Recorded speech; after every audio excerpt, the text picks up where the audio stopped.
Today's story is written by a very talented author named Charlie Blackmoore. I got their link to their YouTube channel in the description, along with a link to Amazon where you could purchase their book. And with that being said, let's go on to tonight's story. The frigid morning air bites at her bloody fingers while her mangled toes sink deep into the crunchy, hard snow. A shiver runs down her spine with every painful limp she takes. Her raw, wounded lips part to scream for help, yet not a sound escapes. There's not a soul in sight. No one to rescue her from the evil lurking in the distance. The frantic beating of her heart skips when the wind carries an unnatural sound into her line of hearing. Branches of various sizes scratch her bruised, numb cheeks, stained with tears as she drags herself into the nearby tree line. Thorns claw at her bare, cold limbs. Twigs snap in different directions when rapid, light and heavy footsteps echo throughout the area just as the girl leans against a tree, attempting to catch her breath.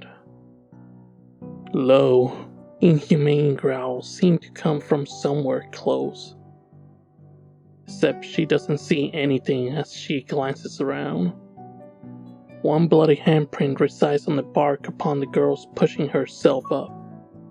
Her free hand covers her mouth as warm liquid oozes out of her left shattered kneecap.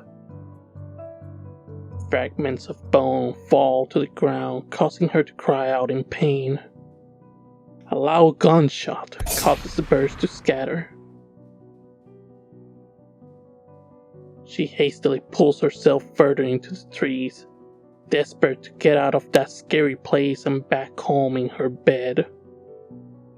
The image of her girlfriend with an arrow sticking out of her throat flashes through the girl's mind upon hearing more frightening sounds. Her heart races faster, and for a brief second, she's able to hear someone whispering. Sharp dagger-like teeth sinking into her right ankle as she screams. She kicks at the creature despite the pain, in hopes of letting go, but it only holds on tighter. Fingernails dig into the hard, frozen ground as she tries to keep herself from dying in a horrible way like her girlfriend had. The girl looks over her shoulder when light, slow footsteps approach.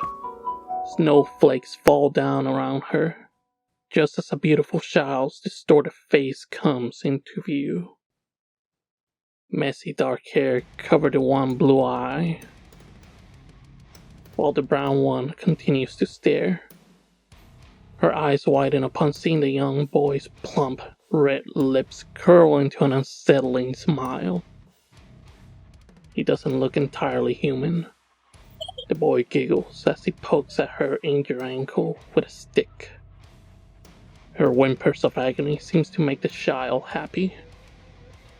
He clamps a metal hook to the thing that captured her. She now realizes exactly what had gripped her. A bear trap. A tall, heavy-set man appears out of nowhere. He looks a lot like the child, so she assumed that they are father and son. The man pats his child on the shoulder, slowly growls some gibberish and grabs a hold of the chain attached to the trap. Wicked, nerve-wracking laughter erupts in the darkness.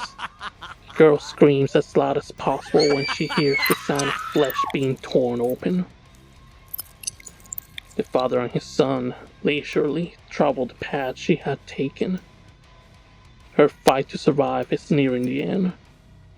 Her screams begin to fade away with the wind as the numbness gradually slithers throughout her body, helping her to relax as she leaves behind a bloody trail of bone fragments and ligaments.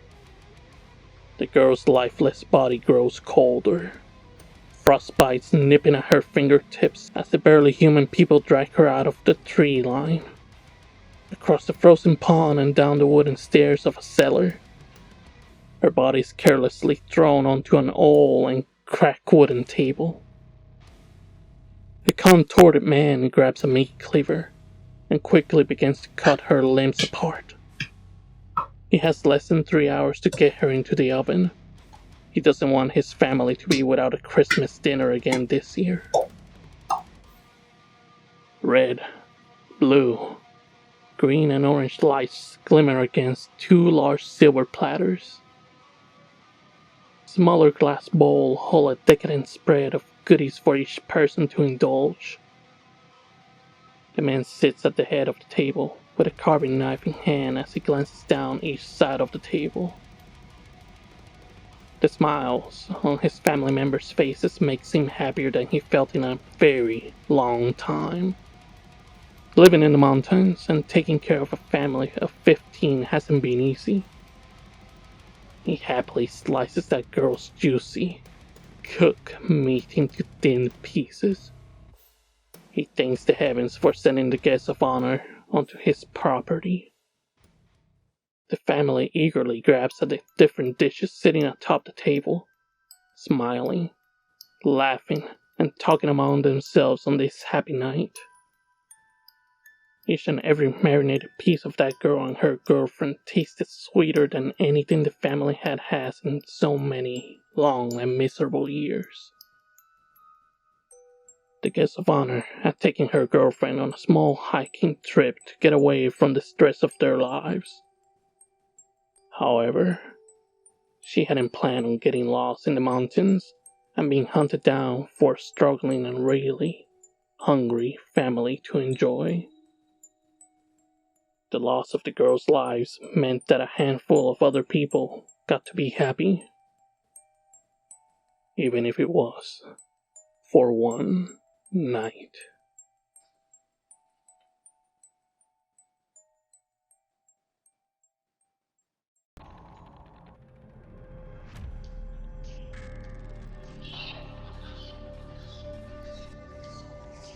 And that's today's story, Abla.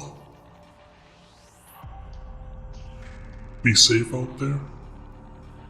And like always, I see y'all on the wayside.